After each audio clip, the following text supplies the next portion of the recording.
Today is Sunday, January 21st, 2024, and I am walking on Huntington Beach at the moment. I'm still trying to figure out this camera that I have, this DJI Pocket Osmo 2 camera. So I need to get a little practice in using this thing. And I'm going to do a bunch of walk and talks until I actually get comfortable with this, because there's so much that goes on with this camera that I don't quite understand or know or whatever, that I want to try and practice doing this frequently, because I have a podcast project I'm working on, not for myself, but it's going to follow a similar format as a walk and talk, which is what this is. And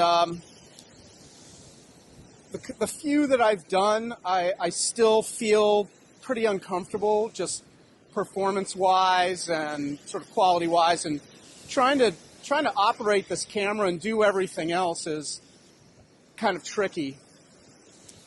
Even I'm still kind of testing out microphone stuff and making sure I have the levels correct. I'm looking at the screen. I have my camera. Let's see if I can. There we go. So you can see I have my phone on the end of the selfie stick here, and so I'm kind of looking at recording levels. I also had some trouble with the camera following me, which it's supposed to do. This camera is on a gimbal, and so wherever you go, the camera's supposed to track you. If you could see the screen that I'm looking at, here, I'll try to take a picture. Okay, yeah, that worked. I'll try to drop that in this video later when I'm editing. There's a sort of a green box around your face that the camera on the gimbal tracks you the way that a Steadicam would track you. That's the theory anyway. That's the idea. I'm sure this is still kind of bouncy. That's something else I need to work on. Actually, I was walking pretty fast there. I'm gonna slow down. I noticed that on other walk and talks that people, they walk fairly slow. So I'm going to try that as well. Now, I usually I have a little attachment that goes over the lens, which is a wide angle, and I forgot that this time, so I have to extend out this selfie stick all the way to kind of get more of a wide angle feel. Sometimes the gimbal doesn't turn when I want it to, which is this. That's if you want to look out at the ocean. Also, in theory, I can control the tilt and the pan feature. There's the sun, in case you don't know what that is. On my screen, I'm kind of looking at it's backwards. Here, let's get. There's some stuff you can do also where you go low onto the ground, which is pretty cool. Pretty cool angle. But Huntington Beach here, I'm right against the water. Oh, there's this piece of wood. What is this? It's got nails and everything. That does not look safe. I'm going to kick that over. Let's see if I can do it. There we go. I don't know, maybe that's from a boat or something, or one of those. I don't know if you can see. Oh, here comes the water. There's tanker ships out there that you can see. Whoops. Let me tilt up. Now you can probably see it. There's tankers out there, and maybe the wood's coming from a tanker. Who knows? If you look, I don't know if you can see this. This is new. So the waves came up recently, fairly significantly. This wall wasn't here a couple weeks ago, 2-3 weeks ago, when I came out to the beach. But now there's this big giant sort of wall formed by, I guess, the waves that you can see. And I don't know, we had a rainy day yesterday. My favorite day in Southern California is generally the day after it rains. Everything's so clean and nice, and you can actually breathe, which is fun. I don't know if you've had that experience of being able to breathe, but it's nice. The interesting thing about Huntington Beach, and this might just be too far out for you to see, but that's a power plant right there. I was speaking to an engineer that actually works out there from time to time, and he said there are two types of power plants there. But in Huntington Beach, this whole area maybe not there where those houses are, but maybe if you look at old historical photographs, you see nothing but oil derricks everywhere. And it's kind of funny, these black and white photographs, I don't know, from the 1940s or 30s or something, and people are trying to enjoy a day on the beach with thousands of oil derricks all around them, which doesn't look like it's too much fun, but unless you really look hard, you don't see oil derricks here anymore. There's a few. I think I've seen a few of them, but nothing like it used to be. Huntington Beach, I've been here for about a year and a half now. I live about a mile from the ocean. Typically, I like to walk here in the morning when I can. It's been really cold lately, so I've kind of pulled back on that a little bit. I'm less motivated to go for a walk in the morning when it's in the 30s or even low 40s or whatever. It's just a little too cold for me, but I should do it anyway. This walk and talk is completely unstructured. I had some ideas that I was going to talk about, but I'm going to try and structure these a little bit more. I want to get into a state of flow with these. I'm not right now. I'm very conscious of what I'm saying. I am very conscious of being on camera. I don't necessarily like to be on camera. That's not a comfortable space for me or really for anybody. Some people love it. I'm less enamored of being on camera. Here, you get some sun on my face. There's the sun. We might even get a sunset. I think we're going to be too far out, but we might get close. I might be able to show you some pretty spectacular shots here. The one nice thing about pollution is, especially in Southern California, is that you get great sunsets. So we have that to share.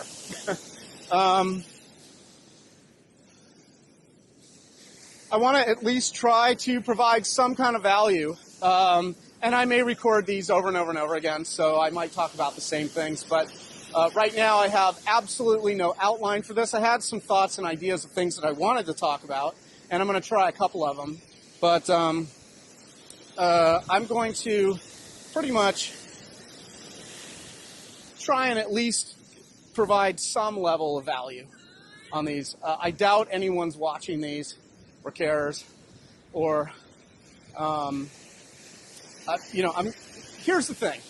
I'm going to post these on Facebook, not because I think they're necessarily any good or I want to. I actually don't think anyone's watching these. I don't think it shows up on your feed, or if it does, I'm sure you just scroll past it, as you should. This is more, as I said, for practice for me to get comfortable with this format. And, after I've shot these, I'm looking at these during post. I'm trying to figure out how to edit these. I want to put all kinds of graphics on these and, make them look really cool and figure out what's working and what's not working. But I'd be surprised if people are actually paying any attention to these. But I do want to provide some value. So I can promise you this. I'm going to, let's say you have a mortgage. Okay, a lot of what I talk about tends to be about money. It's a subject that I love and I study, and I've studied it for decades. And I do come up with stuff from time to time that is helpful for people. So I'm gonna tell you one today. I might have written about it on Facebook if you ever read my posts. But in any case, let's say you have a mortgage, and let's say you've been paying down principal a little bit here, a little bit there, maybe a lot if you're lucky, if you're making a lot of money or have access to a lot of money, you've been paying down principal. I'm going to tell you how to almost instantly save a bunch of money, or at least lower your mortgage payment, and it's free. It's absolutely free, and I know that sounds like a weirdo sales pitch, and I'm not selling anything, trust me. In fact, it took me like 20 phone calls to a bank to figure this out.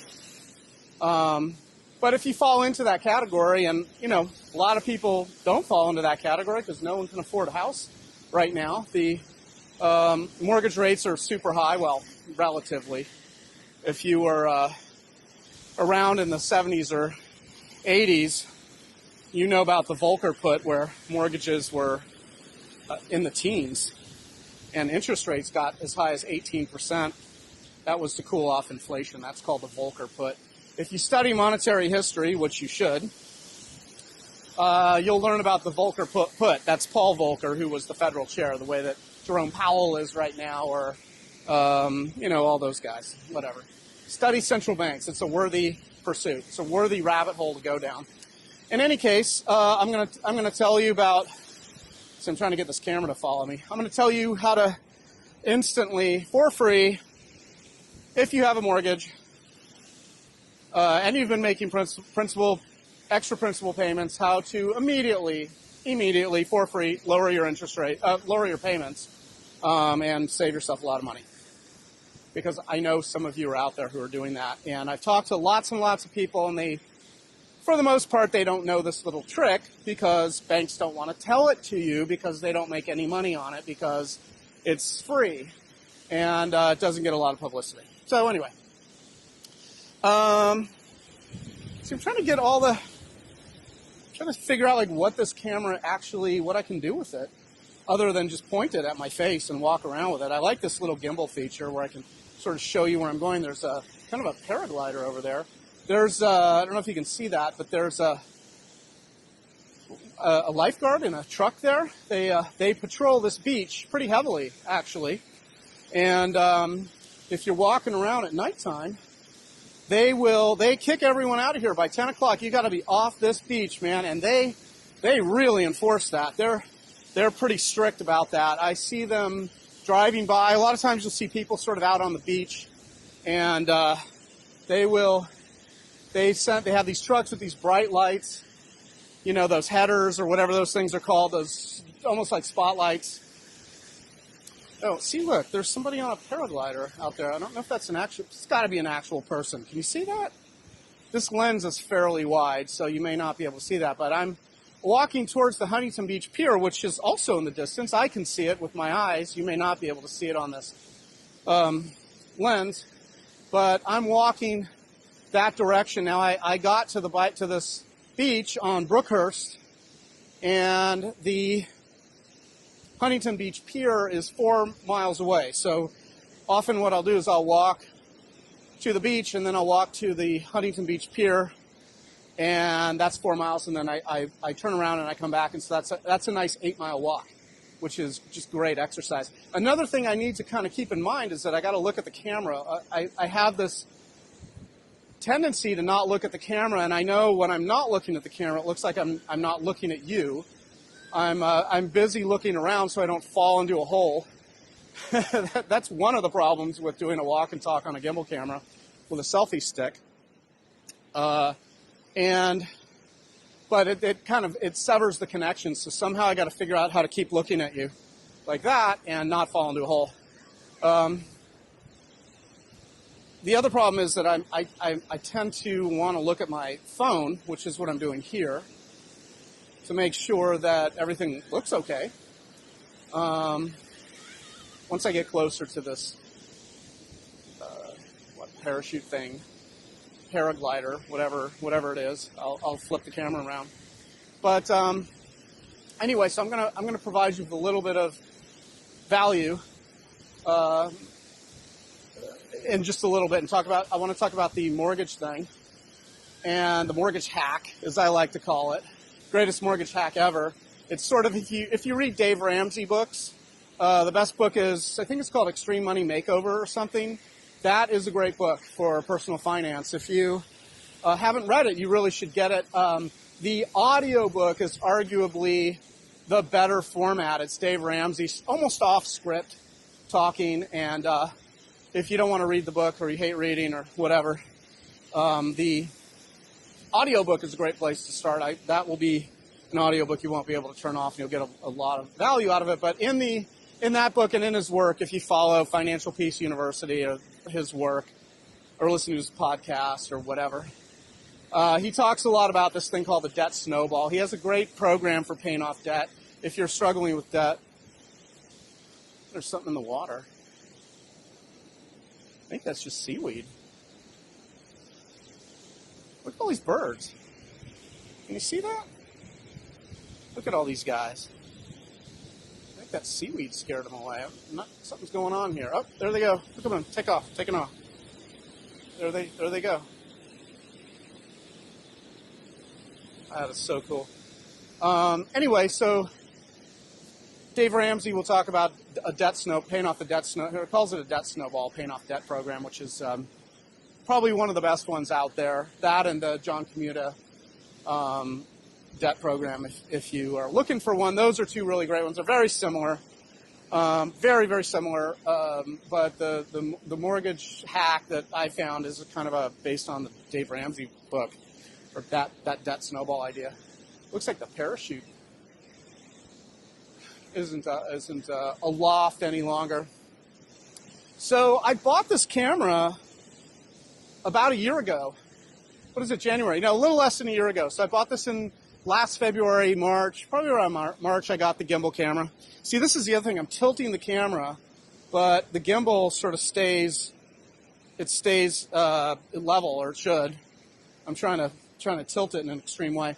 Anyway, I bought this camera about a year ago, February, March of 2023, and my intention was, I bought this because I was going to raise a bunch of money for my fraternity alumni, and I ended up raising a little bit of money, but that whole thing just kind of died. No one was interested in putting together events for our alumni, so I canceled it. And also, I wanted to do these walk and talks, but I miscalculated the requirements for walk and talks, and one of those requirements is you actually have to be able to walk, and I haven't been able to do that for a long time until maybe just really a few months ago.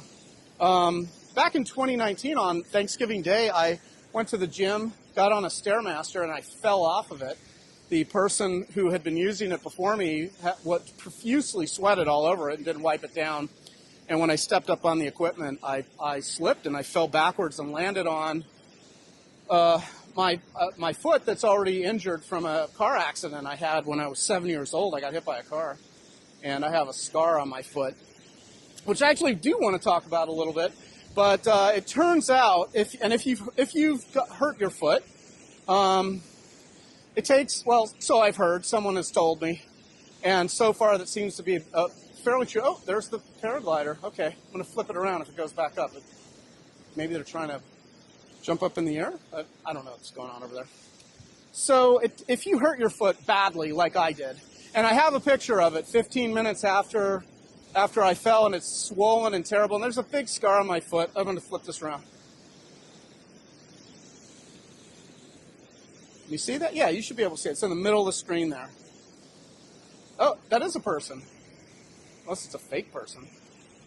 These days, we're not really sure what's real and fake anymore. It's kind of all blending together, but let's assume that's a real person. Oh, it does look like a real person, although they could be an NPC. What is that? Non-player character. Or a robot. We've seen a lot of MIT robots or Boston University or somebody? Okay, I'm going to keep the camera on this. It's pretty cool. I wish I could zoom in. I'm sure I can, but I don't know how to use this camera. One day I will figure it out. That looks like fun. I want to do that. I guess training that person to do they're running this way. Okay. This is pretty cool. I haven't seen this down on Huntington Beach. I'm just going to kind of focus on this for a minute. This is far more exciting than anything I'm talking about. As I'm sure you know, if you've made it this far, you probably haven't. You probably turned it off 10 minutes ago, 20 minutes ago. You probably need to start it. Oh, this is so cool.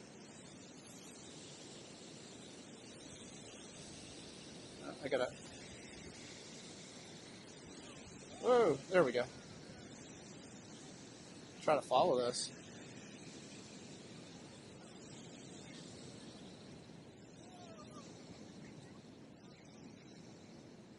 That is pretty cool.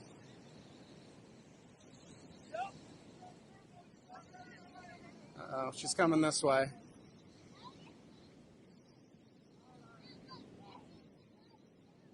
That is so cool. It's pretty big. That's a pretty big parachute. Look at that, with the moon in the background there. And, okay, she just landed. There we go. Oh, now, what's happening? Uh-oh. Is that a guy or a girl? I can't really tell. I don't really even know these days. Are you a guy or are you a girl? No idea. What was I saying before I was... That was pretty cool. I was talking about my foot and falling off a piece of exercise equipment. Yeah, that was fun. That was on Thanksgiving Day, 2019, we're 4 years out from there. Last year, I really couldn't walk, so I got this whole walk and talk gimbal camera thing. But all this stuff is like pretty expensive. But I don't know. I wanted to raise money, and thought I could do it with walk and talk videos. I thought that was a pretty cool format, and thought I would give that a shot. I also want to try. I want to get what are those things called? A drone camera, and see if I can do that with drone cameras. But I'm understanding there are a lot of laws when it comes to drone cameras that kind of really restrict what you can do with those. It's probably why you don't see a lot of drones flying around and people using them. They're super restrictive.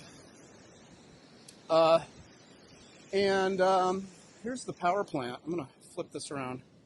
So there's the power plant. And I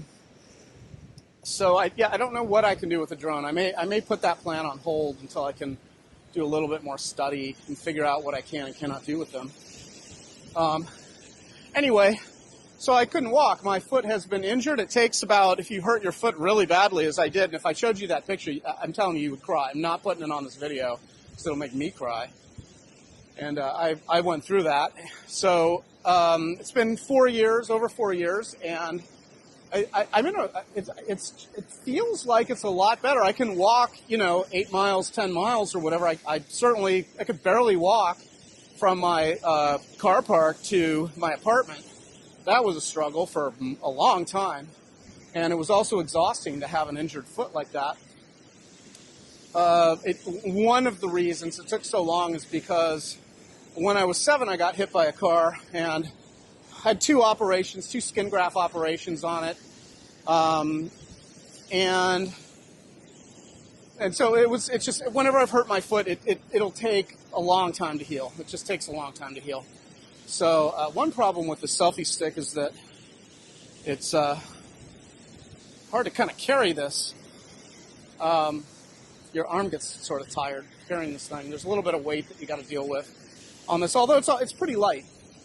But anyway, I got hit by a car in 1974, and the interesting thing about that is that the stories have changed over the years based on, because a lot of my friends were there, that some of them might even be watching this, I don't know.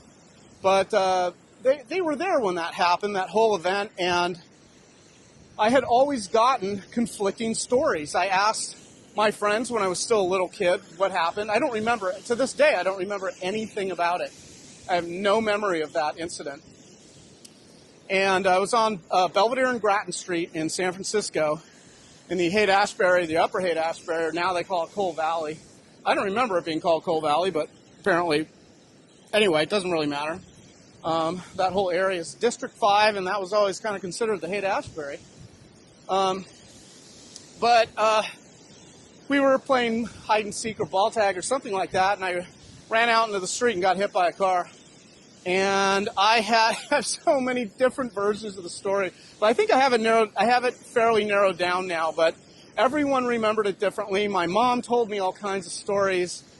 But essentially the story for the longest time was I ran out into the street, and if you know Belvedere, there's 3 hills. It's because, San Francisco is super hilly. And there's 3 hills, and we were down on the flat part at the bottom. And the car was speeding down these hills and hit me. And then there were all these other versions of what happened next, which is the guy in the car, the driver got freaked out and stepped on the gas and it peeled off, was trapped at, like one of my friends said, "Oh my God, it's on his foot. The car tire's on his foot." I was like passed out or something. I don't even know if that's true. And the guy spun out the tire, and that's what kind of ripped up my foot, and why I had to get 2 skin grafts from skin. They took skin from my thighs, and they put that on my foot to kind of patch it up, which was pretty traumatic. I was in the hospital for 2 weeks and 2 days at Kaiser, on Geary, on the other side of Masonic, not where the Coronet Theater used to be, that side, but the other side going down the hill towards downtown, it's still there. And so I was 7 years old when that happened. And since then, I had no idea what happened. Just tons of stories and whatever. Apparently, one of the stories was an ambulance came. They threw me in an ambulance and took me to the hospital. Another part of the story that my mom told me, and then later said, she didn't tell me this, but if you know my mom, you'll know that something like that was very possible, and that's what she told me. But she said I was in a coma for 3 days, and that I had a head injury, which I believed for decades. And that was the story I had. So the story was, we were playing ball tag or hide and seek, which we did a lot on Belvedere Street. I ran out into the street, a car speeding down Belvedere, and then later the story changed. He came around Grattan onto Belvedere, so I have no idea. But in any case, the car hit me. The guy slammed on the brakes. Either my foot got caught under the tire with brakes being slammed on, or he then peeled off my foot when he panicked that there was a 7-year-old's foot under his tire. That doesn't make sense because it was 1974, and I don't think they had front-wheel drive, and I think he was driving a Volkswagen Bug. I think. I have to go back and look at the notes. So, who knows? Who knows what happens then? An ambulance comes. They went and got my mom. My mom ran down the stairs, and they took me to the hospital, and I woke up. The next thing I remember, I woke up in a hospital ward with my mom was there. There was a guy named Jay Davis who was there, and a family friend, and I think that was it. There might have been other people, but I think it was my mom and Jay were there. Oh, there was a friend named William. Can't remember his last name, but he was a school friend who was there when I woke up.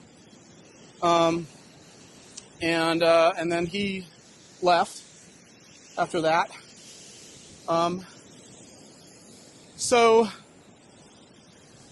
Later on, I had to go back. I was in the hospital for 2 weeks, and at the end of that, I had to they did another skin graft surgery where they knocked me out, and then I woke up, and I don't know, maybe the next day I went home after that.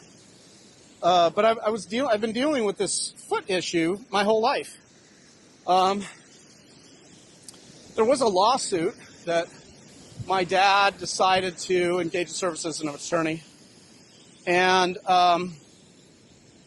from there, it just there was just a lot of confusion. The way that my family really dealt with that situation is they ignored it.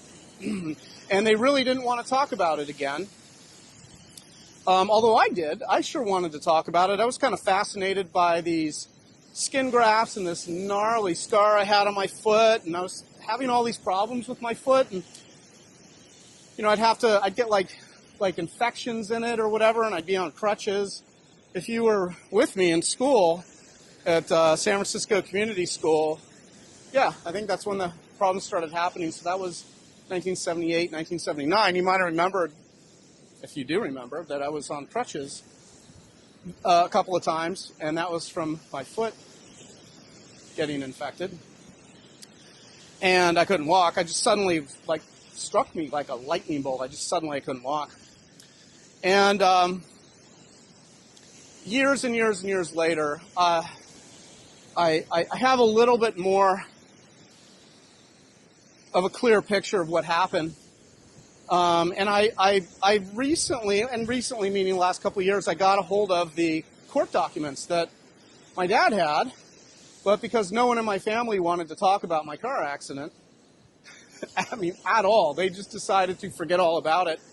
I did notice that when I would have problems with my foot and I'd go get orthotics or something, I'd go visit a podiatrist and I'd tell them what happened. The podiatrists, they take one look at my foot and they say, how come this wasn't finished? And I said, what do you mean? I had 2 surgeries. And they say, no, this was never finished. You were supposed to have a third surgery. And I kind of remember my mom talking about something, but she made it sound like it was elective, like if I chose to get another surgery and go through all that trauma. You know, she's asking a 7-year-old if I want to go through surgery. Of course, I'm like, what? No. But I had no idea what she was talking about because I was 7. And so the way that my family dealt with that, and I don't have any answers, they've all died now, so I can't really ask anyone. They decided to just not talk about my foot anymore. And so, you know, I find out in my 40s or whatever it was that my foot was never finished, whatever that means, that there was still a surgery I needed to get. You can't get it now. Now it's too late. But back then in the 1970s, I needed this third surgery. And but my family, I guess it bothered them. I don't really know. They just couldn't handle it, didn't want to pay for it. Likely that they would have had to pay for the surgery. If you know my family, there's a lot of money issues, and so I would never be able to answer that question. But in any case, when it came to, so anyway, I've just had like this lifetime problems with my foot. And then it didn't help that on Thanksgiving Day 2019, I fell off a Stairmaster and landed on that foot. And it's been healing ever since. So I go and I also found out from a couple of friends that my mom would pull my friends aside and she would instruct them to never talk about my foot. So that was the other thing that was going on. There was triangulation going on and gaslighting and all kinds of stuff. I was going to tell you, so I got the documentation from the court case, and here's what the documentation on the court case says happened. Now, keep in mind, I didn't know this story until a couple of years ago of what happened with the car accident, because I don't remember anything, and all my friends have wildly conflicting stories, because I think they were all traumatized, too, when they saw their friend get hit by a car in front of them. We're all 7 and 8 years old, maybe younger, maybe 6. And basically what happened was 1974, this is like June of 1974, I think. We'd just gotten out of school for summer break, and I went and got hit by a car. But we were playing some kind of game, hide and seek or ball tag or whatever we were doing. We did that a lot at Belvedere Street. And I ran out into the street to, go hide or get away or whatever I was doing. And a car, I believe, had come around from Grattan. That part I'm not 100% sure about, but he was speeding, going a little too fast. And I ran out into the street, and I actually hit the car. I hit the car. The car didn't hit me. I hit the car. And I slammed into the side of it. And somehow my foot got tangled up in the tire, or ran over my foot, or he skidded or something. That part I'm a little unclear about. But it was a bloody mess, apparently. Someone went and got my mom, and she then ran down, and she threw me. And so there's all these notes about what happens after that. And so basically, she throws me in her car, her Datsun B210, and drives me to Kaiser. I remember the cards that we had. We had the Kaiser health card. I remember that. It's kind of like a credit card, but it's Kaiser's. I think it was blue. And took me to the hospital, and I was in complete shock. I don't remember any of this. But the notes, the medical notes, talk about how I'm just kind of like in a state of shock. I'm awake, and I'm in the doctor's office, and I'm freaked out, and my foot's all mangled. I've just been run over by a car. It's been run over by a car. It requires, it's going to require 2 surgeries. And I guess they took me into surgery that right then and there. I don't know. That part I don't know. There's no head injury, apparently. So I've been told for decades that I had a head injury. The car hit me in the head. That didn't happen. I had a doctor look at all the notes, and I'm like, "Where's the head injury stuff?" He's like, "There is no head injury stuff." So like, why did they tell me there was a head injury? I don't know. If you know my family, they're all crazy. anyway, now I have no memory of any of the being in a doctor's office or my mom. There's no ambulance. Of being taken to a hospital. I'm in shock. I'm all like, I don't know, freaked out. Who knows? I don't know. To this day, no memory. So, yeah. Anyway, I go through those two skin graft surgeries, and I do remember being in the hospital. I do remember that. I remember that was very confusing, and to this day I'm terrified of doctors and dentists and anything medical. Although now I'm terrified of them for other reasons as well. But in any case, when it came to this camera and doing walk and talk videos, I couldn't walk because I had re-injured myself pretty badly, such that it's taken years to heal. I'm on my 4th year, and as you can see, I've been doing okay walking so far on this walk and talk. I can see the Huntington Beach Pier is getting real close. I don't know if you can see that, but there it is. You can see there we go. Look at the sunset. We're getting close. We're getting close to the sunset. I'm probably going to be able to capture that. So I get all this camera gear, and I'm planning to do all these walk and talks, and I'm going to get really good at all the performance stuff and the camera stuff, and I want to get into a state of flow where I can just talk and talk and talk, and I want to get really sort of like organized and figure this format out. And at first I was going to raise a bunch of money, then that just that was met with complete silence. Just to imagine in your mind just a field of crickets. That's sort of what it was. I think I initially wanted to raise $10,000. I got close to $3,000. My first goal was $3,000. I was going to do an event if I raised $3,000. I think I got to like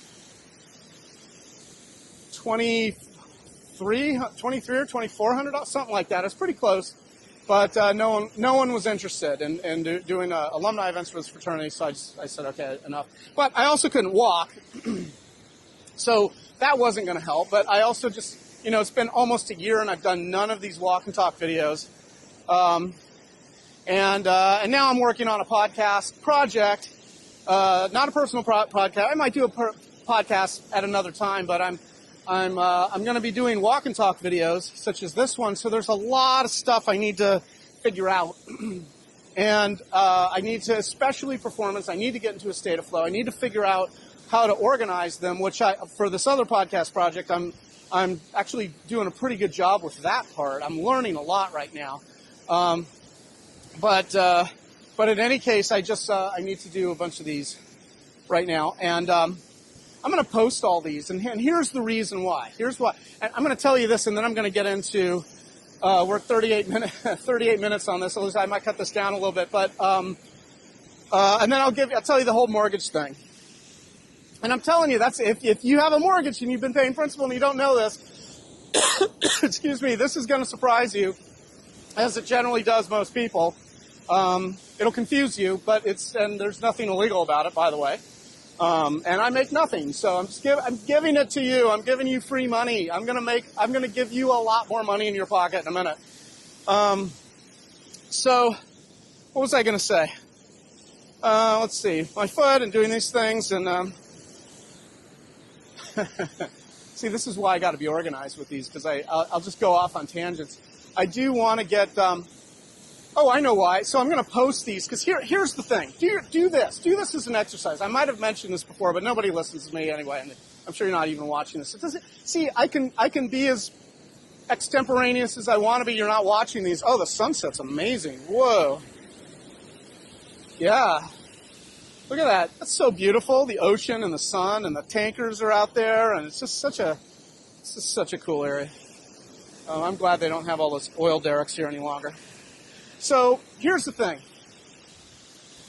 Let's say, and I do this all the time, as you might know if you follow my feed, my movie reviews or whatever. But try this for yourself. If you've never done this, go to a movie, or sit down and watch a movie. It doesn't really matter. But before you start the movie, make a deal with yourself. Promise yourself that you're going to watch this movie, and then you're going to post something about it on Facebook or online or whatever. Try Facebook so I can read it. By the way, I've noticed some of you have been doing movie reviews. That's really cool. I know, Alana, you've been doing movie reviews out there. You're living in the UK, which is pretty cool.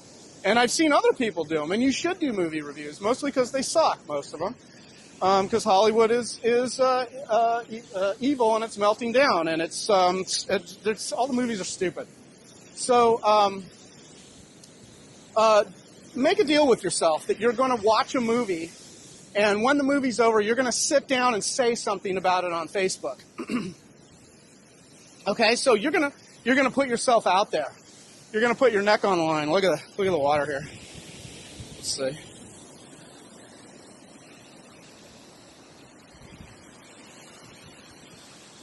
Here, we'll just watch the water come in. That's actually probably more interesting than anything I'm talking about.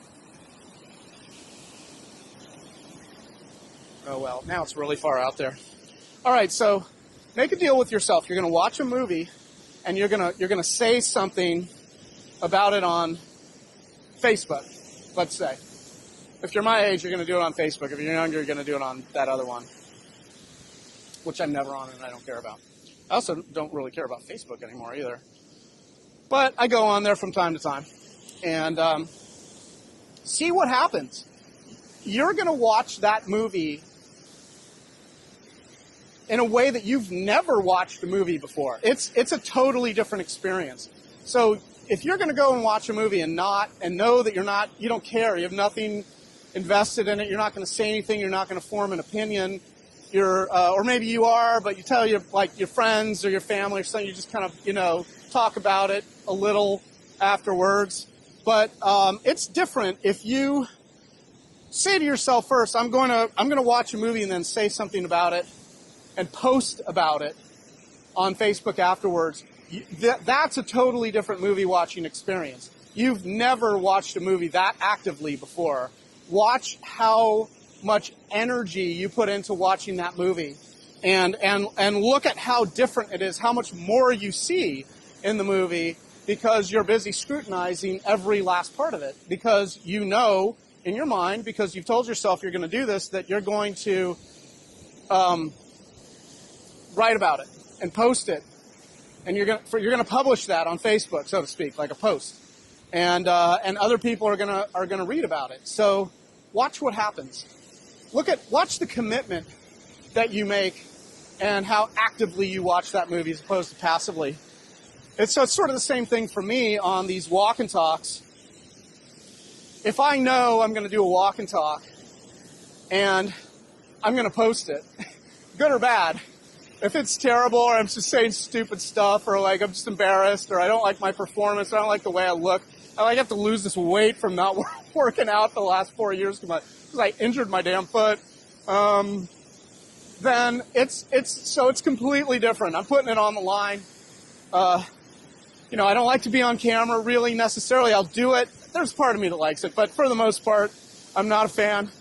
But I will do it, and I need to keep posting these on Facebook so that it puts me in a position to sort of grow as a podcaster, as a presenter, as somebody that goes on camera, that takes this walk and talk format and knows how to grow in this capacity, how to get better, how to not necessarily perfect it, but how to really sort of get to a point. You know what it is? It's on this format, on anything, if you're writing, if you're doing any sort of performance, or you're doing any kind of creative stuff, even if you're doing a business, you're looking for your voice. And hopefully if I post these, I can sort of find my voice. Because I know that a lot of this is, right now anyway, I mean, some of this is genuine. It's all kind of genuine, but it's not, I haven't really found that place that I need to be with this.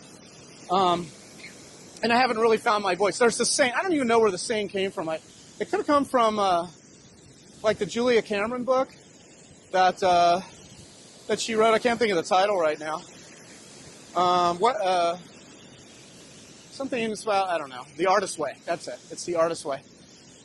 It might have come from that book, or maybe Stephen Pressfield, or The War of Art, which is a great book, by the way.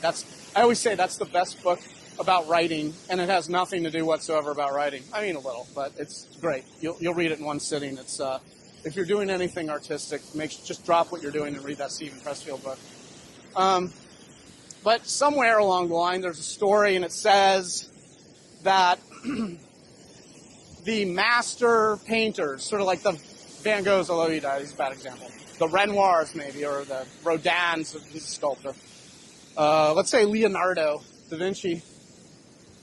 The master painters tended to be really, really, really old men, typically. And the reason is they were really old men because that's how long it took them, that's how long it takes to paint through, so to speak, to paint through all the other masters. And what that means is, if you unpack that idea a little bit, it means that's how long it took for them to find their painter voice, their style, their individuality. And it takes a long time to do that, to find your voice. So I think that posting these on Facebook is sort of a way for me to better find my voice, find my cadence, or sort of the place that I want to speak from, and find that kind of that performance that I want to sort of jump into. I want to look at all the technical stuff and figure out what's working, what's not working, and I want to put all that together. Something like this, it's like a golf swing. You know, if you look at Tiger Woods, for instance, when you watch him and he, tee off and he's using a driver and he hits the ball, it's sort of that swing, that backswing, that he hits the ball and it goes flying 300 yards or whatever. It looks like one thing. It just all looks like one thing, but if you break a golf swing down, there's like 20 parts to the golf swing, something like that. And you have to master every single piece of it before it looks like one thing. And so doing sort of like a walk and talk video, really anything, even if you're doing writing or music or whatever the thing is, there's several small pieces that you have to master every last part of it before you can so you got to like deconstruct it and then put it all back together again, and now it looks like one thing, like the Tiger Woods golf swing. It looks like one thing. So you don't really see all the pieces anymore. Like a symphony orchestra, you might have an 80-piece symphony orchestra, and the music sounds like one thing, but there's all these tiny little components, and so that's kind of what this is also. There's the pier. There's the Huntington Beach Pier. I've eaten on that restaurant at the end there. It's pretty cool. You sit there and you look at the ocean, and sometimes you see the boats going by. It's pretty neat. This is a cool area. So anyway, that's my idea with the walk and talk. We're at about 45 minutes now. I'm probably going to end this soon, but I want to tell you, I want to talk about the thing that's going to save you money. if you have a mortgage and you've been making extra principal payments. You may know that, let's say interest rates go down, which we're hearing they're going to go down in 2024, although if you had a mortgage for any time, chances are you have a 2 or 3% mortgage or whatever it is that you got super low, and you're not going to move because you don't want to get these higher interest rate mortgages. So blah, blah, blah. Anyway, you have a mortgage. So your option is to refinance. Now, the problem with refinancing is that it costs money. It costs maybe a few $1,000s to do that. And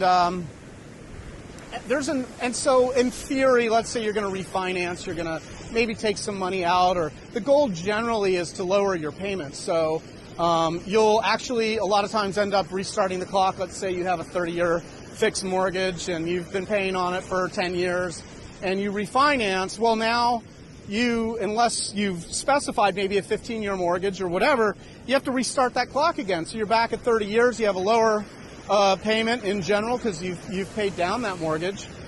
But you got to pay a few $1,000s to execute the refinance. So that's a bit of a pain. You got to kind of cover that. You got to kind of cover that that amount that you pay in order to get the refinance. So that's going to set you back a little bit of money. But there's another thing you can do, and it's absolutely free. Now, some people have told me they had to pay a little bit, but for the most part, all mortgages have no prepayment penalty on it. In other words, you can make extra principal payments. I think you know that, especially if that's what you've been doing. A lot of times when people have a mortgage, they will, if they have a little extra money, or maybe they get like a tax return, they get a few $1,000s on the tax return, or whatever. They'll send that in and to the bank, and it'll be earmarked as principal only payment. So they'll pay down their principal. And that way they can sort of get ahead, and instead of paying down their mortgage in 30 years or whatever, they get more equity in their house. They just have a little bit more of that paid off. A lot of times people want to have their mortgage paid off by the time they retire so that the house is free and clear. A lot of people have that strategy. Other people argue that's a stupid strategy, but whatever. That's what people want to do. So here's the thing that you can do that does not involve a refinance, especially if you've been making principal payments for several years. You call up the lender, you call up your bank, and you say this. You call them up and you say, I want to recast my loan. Recast. You're not refinancing, you're recasting your loan. And they won't tell you that you can do this. They make no money on this. Nothing. It costs them money because of all the processing that they have to do.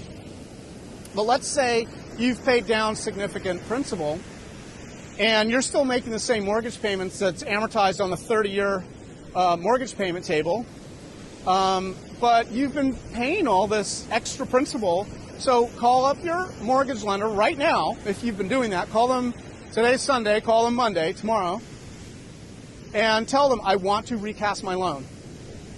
They'll say, okay. They'll probably say you have to fax. Maybe you can email it, but fax in or mail in a request in writing that you want to recast your loan. So you go, okay, yeah, here you go, bank. Okay, here's my written request. Sometimes they don't do the written request, but I seem to remember that being an issue. So if you have to mail in or fax in or email in, which it should be, but they're not going to make it easy, then send that in. And pretty much the next day, or the day after, but probably the next day, you will get a FedEx on your doorstep or in your mailbox or wherever you receive physical mail. And this FedEx, it'll be a FedEx envelope. It'll have 3 pieces of paper in it. One will be a letter that says you requested a recast on your loan. The second is another piece of form that you literally just have to sign, and you have to have it notarized. So you may have to pay $15 or so. I think that's the going rate right now. It's $15 for a notarization. So you want to find a notary, or if there's somebody at work maybe that does notarizations, you might be able to do it for free. But you want to get that document notarized, and they usually give you another FedEx envelope that they've paid for. And you put that paid, make a copy for yourself, for your records, and you put that page into the new FedEx form and you send that back to them. The third piece of paper is a new amortization table, as I recall. And in a few days, once they receive that document that you sent them back, that notarized document, they will re-amortize the principal portion of your mortgage. So a mortgage, if you don't know, has 4 parts. It's PITI, pity. PITI, so that stands for principal, interest, taxes, and insurance. Now the interest stays the same. The interest changes if you refinance, but this is not a refinance. Excuse me, this is a recast. So the ITI portions of your mortgage, the interest, taxes, and insurance, those don't change. But the principal portion does. Because if you've been paying off principal on your mortgage, then you have a lot less of it to pay down. So they will go and re-amortize that portion. And your payment will go down. And that's money in your pocket every month with one simple phone call and one notarization. And that's it. That's all you do. Now, you'll be surprised how easy this is to do, and you will say, why have I been paying principal all these years and no one told me about this? And the reason is because they don't want you to know that. But this is all perfectly legal, and this is something you can do. It's all very easy. There's nothing complicated about it. It's one phone call, and you say, I want to recast my loan. I want to recast my loan. And they'll send you the documents, get the one document notarized, send it back to them, and that's it. That's all you got to do. What happens is it takes like a couple weeks, maybe 3 weeks, maybe a month. It just depends. But they will then re-amortize the principal on your mortgage, and your payment will drop depending on how much the principal you've paid down. It could drop precipitously. One problem with paying down or doing a refinance is that your payments start over again, and there's a lot of interest that's paid and very little principal. So one of the advantages of doing a recast is that it doesn't reset the clock, and you're still paying the higher principal portion, as opposed to like a bunch of interest, which is really kind of a waste of money. The other nice thing about recasting is you can do it over and over and over and over. There's no limit. You can just do it as many times as you want. So let's say you haven't paid down any principal, you've just been doing your regular mortgage payments. Well, one thing you could choose to do, if you come into a chunk of money, let's say, or you get a tax return, or you add $100 every month to your mortgage payment, pick a number, maybe $5,000 or $10,000, whatever it is, and however long, it doesn't matter how long it takes. It's starting to get really dark here. You know what, we missed the sunset. Look at that, sun is gone. We missed the sunset. I'm going to turn around shortly. I'm almost at the Huntington Beach Pier. But there is no limit to how many times you can do this. You can do it over and over and over again. You can do a recast, and then you find $10,000 on the floor, and you pick up the $10,000 and you send it into the bank, and you say, this is for principal, and you call them again, and you say, I want to recast my loan. And they'll go through the whole process again, and you can do that over and over and over again. So going back to the Dave Ramsey's work, the debt snowball, this is sort of a way to debt snowball a mortgage, if that makes sense. And again, if you've been making extra principal payments, you're in the catbird seat. You can do this right now, and immediately your mortgage is going to go down. And I hope it goes down a lot. I hope you've paid down a lot of principal, but you can do that right now, and you'll be shocked at how easy that is to do. So there, see? I just made you a bunch of money. Obviously, I have nothing to do with that process because I'm not a banker and I'm not a mortgage processor, and I make nothing on that advice at all. And neither do they. The only person that benefits is you. You're the only one because your mortgage payment goes down in the right circumstances, or you can start making extra principal payments now with the intention of recasting at a later time. So you do have that as an option if you want to go that direction. Again, let's say you come into a bunch of money and you're trying to figure out what to do with it. You can just put it into the principal, and then, like, let's say you get $10,000 or something. You get something comes in for some reason, and you can always send that into principal. Once that's applied, call up the bank and say you want to recast your loan. Your payment goes down a little bit. Over time, if you keep doing that, it can become pretty significant. Anyway, it's starting to get dark out here. It's not as cold as I thought it would be. I did put on my scarf, but I think it's still in the, low 60s out here. I've walked about 4 miles since I've been talking. We're closing in on an hour. That's Huntington Beach Pier right there. That's Huntington Beach. Those are all the restaurants. It's a pretty cool area there. It's kind of touristy, but it's not as touristy as you think. That's Duke's right there, if you know that restaurant. It's sort of hard to see, but that's Duke's. That's the building attached to the pier. And then that's a restaurant at the end of the pier there. I forget the name of that one, but they have a lot of beers on tap. It's sort of seafoodish. They have some salads there that are kind of good. I think I've gotten a Cobb salad or something. I'm not really sure. I can't remember. I'm not a seafood fan myself. But, and there's the lifeguards there that are waiting to kick everybody out at 10 o'clock. Right now it is 5 o'clock, so they got 5 hours to wait. And making sure that everyone is safe on the beach. So I think I'm going to wrap it up there. I somehow sustained, I know you're not watching this. There's no way you stuck with me this long. This would have been the most boring walk and talk. I will get these more organized and try to get them a little tighter. For the most part, I'm experimenting with editing. I just picked up Final Cut Pro, which I've been cutting everything on iMovie that is free with the Mac platform. But if you want to upgrade and you want to get better sort of editing tools, you can upgrade to Final Cut Pro. It's for $300 for that upgrade. It follows you on all your devices. Now, you got to pay extra if you want on your like tablets and stuff. But if it's like a desktop or a laptop or whatever, then it's $300 and it goes on all those devices. And that's the much more robust program. It just has more transitions, more features, more color correction. I don't even know. I have to learn this platform now because it's a beefier iMovie version, and I've just been cutting this stuff on iMovie. So I'm gonna have to now study this other platform and get up to speed with those tools, and maybe hopefully make some really cool I don't know, just really do some cool editing, which I sure would like to do. I have never walked on the beach this far. I usually walk on the bike path, and I'll probably do some walk and talks from there as well. But I'm about to go underneath the Huntington Beach Pier here.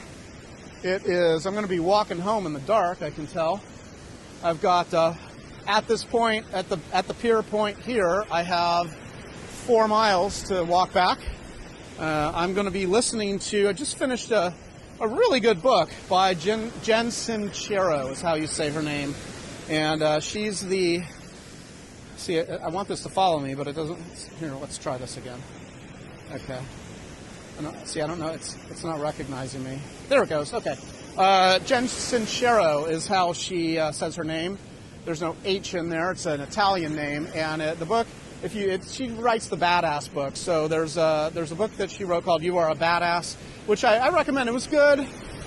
Wasn't crazy about it, but it was good. There's a follow-up book to it called You're a Badass. I think it's called You're a Badass at Making Money. Oh, I'm about to get destroyed by the water here. It's called You're a Badass at Making Money. So I'm going to end this recording shortly, and I'm going to turn around and walk back 4 miles, and I finished the book, and I'm following it up with the audiobook version of it. It's her reading. I always like it when the authors read their own work, and I actually like when they go off script. And so I'm going to be listening to that all the way back, and prepare to go to work tomorrow morning. So if you did watch this podcast, I'm sorry that you have nothing better to do with your time. But if you did listen to it, maybe it was helpful. If you have a mortgage and you've been paying down principal, call up your bank tomorrow and tell them that you want to recast your mortgage, and then you can tell me how much you appreciated that tip. That's all I want from you, because you're going to be blown away. So you can have a lot more money freed up if you've been all these years making extra principal payments. And now you have a little, whoa, I'm going to get destroyed by the water. I got to run away. So anyway, come down up to Huntington Beach and visit this area if you can. I think you'll really enjoy this. The sunsets are spectacular. We're in the dead of winter right now. It's low 60s. It's going to be in the 50s tonight. But you can still walk around the beach and enjoy yourself and watch a nice sunset. And there's some really good restaurants here too. That even if you just go to Duke's, you'll really enjoy that. I like going there. That's always an enjoyable experience. The people are really nice. If you go to Hawaii, Duke's is a place that you'll know. That was, back in the 80s, that was the place. If you were going to Hawaii, then to Oahu, you would always say, oh, make sure you go to Duke's. Make sure you go to Duke's, and of course that's where you're going if you're on the Waikiki Beach. So that's it. I've got to turn around now and start heading back. And other than that, I hope you enjoyed this video. If you did watch it, I'm going to be making more of these. They're going to be more organized. They're going to be better. If this is jumping all over the place, that I'll figure out how to fix that. And but mostly, I want to get my performance down so that when I do walk and talks, I'm in a state of flow. This was a little bit. I was far too aware of what I was doing and saying. But overall, I think it came out okay. There's definitely going to be a lot of adjustments I'm going to make. and there might be microphone problems. I really don't know. We'll have to see. Maybe it didn't even record. It looks like I'm getting sound levels, so hopefully you can hear this and I won't have to scrap it and do it again. But there are worse things. So take care. I wish I had something really cool to say at the end.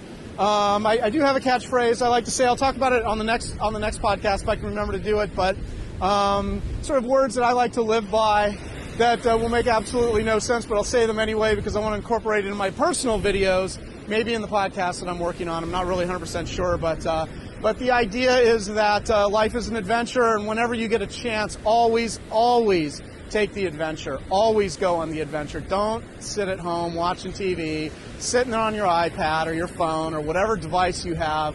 That is a massive waste of time. When the adventure comes around, whatever that adventure is, make sure to take it, and always take the adventure.